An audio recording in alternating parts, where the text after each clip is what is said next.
নমস্কার। আ আপনারা একটা জিনিস আমি আপনাদের সাথে শেয়ার করতে চাই। খুব সিম্পল ব্যাপার। একটা গাড়ি, ঠিক আছে? একটা গাড়ি যখন আমরা চালাই তার ৪ টে চাকা থাকে আমরা প্রত্যেকেই জানি। এবার আপনি ভাবুন, একবারের জন্য আপনি ভাবুন একটা চাকা যদি পাংচার হয়ে যায়, সেই পাংচার চাকা নিয়ে আমরা সেই গাড়িটাকে নিয়ে তো বেশি দূর যেতে পারবো কি? পারবো না। তাই আমাদের লাইফেও ৪ টে চাকা আছে। ১ নাম্বার চাকা হচ্ছে কি? যে আমাদের হাউ টু রিড, কিভাবে পড়তে হয়, কিভাবে পড়তে জানতে হয় সেটা।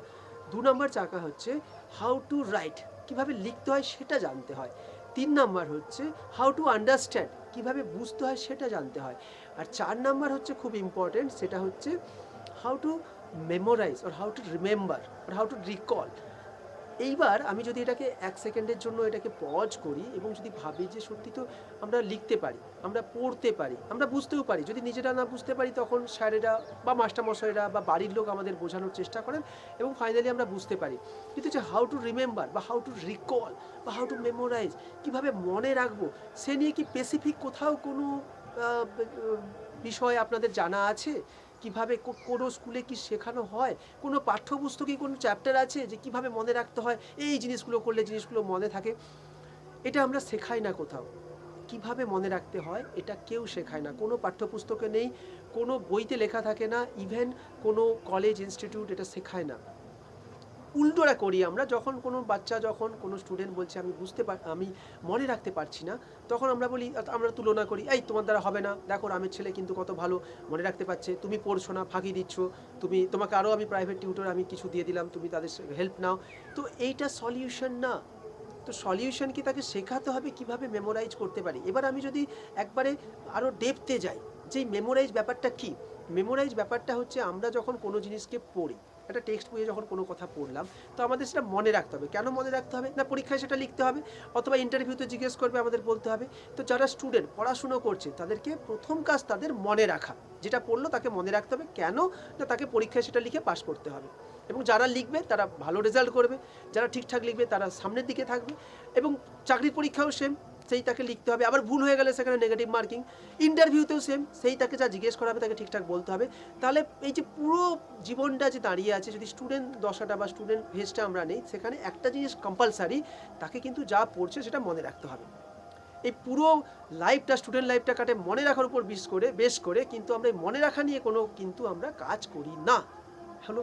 এবার দ্বিতীয় হচ্ছে যারা প্রফেশনাল, যারা বা বিজনেসম্যান বা যারা ওয়ার্কিং প্রফেশনাল, তাদেরও কিন্তু অজস্র ডেটা তাদের মনে রাখতে হয়। তো এখন এই মনে রাখাটাকে যদি আমরা ঠিকমতো না জানতে পারি, আমরা সাধারণত যে পদ্ধতি অবলম্বন করি, যেটা আমিও করেছি, আপনারাও করেন, বছরের পর বছর ধরে, শতাব্দীর পর শতাব্দী ধরে যে পদ্ধতি আমরা অবলম্বন করি, সেটা হচ্ছে কোনো জিনিসকে মনে রাখার জন্য আমরা বারবার পড়ি, বারবার লেখার চেষ্টা করি, কিছুটা মনে রাখতে পারি, আবার কিছুদিন পর ভুলে যাই, আবার পড়ি, আবার মনে রাখি।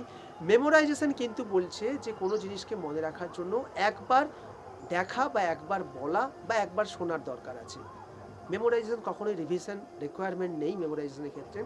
তো মেমোরি সায়েন্স যদি আমরা একটু শিখে নিই, তাহলে কি হবে, আমরা কোনো জিনিসকে, সে পাঠ্যপুস্তক হোক বা সে চণ্ডীপাঠ হোক বা রামায়ণ হোক, মহাভারত হোক বা একাডেমিক হোক বা রকেট সায়েন্স হোক, যে কোনো জিনিস, বা ক্লাস 2 হোক, ক্লাস 7 হোক, যে কোনো জিনিসকে আমরা কিন্তু একবার দেখে পার্টিকুলার প্রসেসের মাধ্যমে সেটাকে আমরা সারা লাইফ আমাদের ব্রেনে স্টোর করতে পারি। যতক্ষণ না আমরা সেটাকে ম্যানুয়ালি ডিলিট করি, ততক্ষণ কিন্তু সেটা আমাদের মাথায় রয়ে যাবে। এবং এই প্রসেসের মধ্যে যারা আসতে পারবে, যারা এটা শিখতে পারবে, মাত্র 20-30 দিনের মতো সময় লাগে।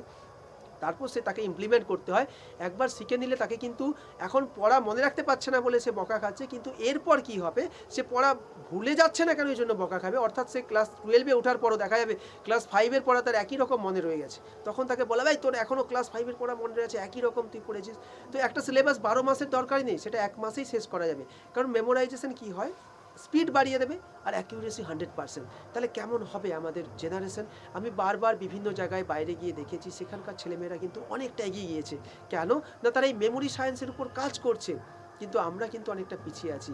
চলুন না আমরা সবাই মিলে আবার শুরু করি, এই মেমোরি সায়েন্সটা একটু শিখে নিই, যাতে করে আমাদের ছেলে মেয়েদেরকে প্রেসার কুকারের মধ্যে না ফেলে দিয়ে আমরা তাদের আরও একটা উন্নত মানের একটা অস্ত্র দিয়ে দেবো, যেই অস্ত্রর বলে তারা যুদ্ধ করতে পারবে। তারা এই পড়াশুনোর মতো যে অসম যে যুদ্ধ, সেখানে তারা জয়লাভ বা সাফল্যকে করায়ত্ত পারবে। অনেক ভালো থাকুন সবাই, আবার দেখা হবে।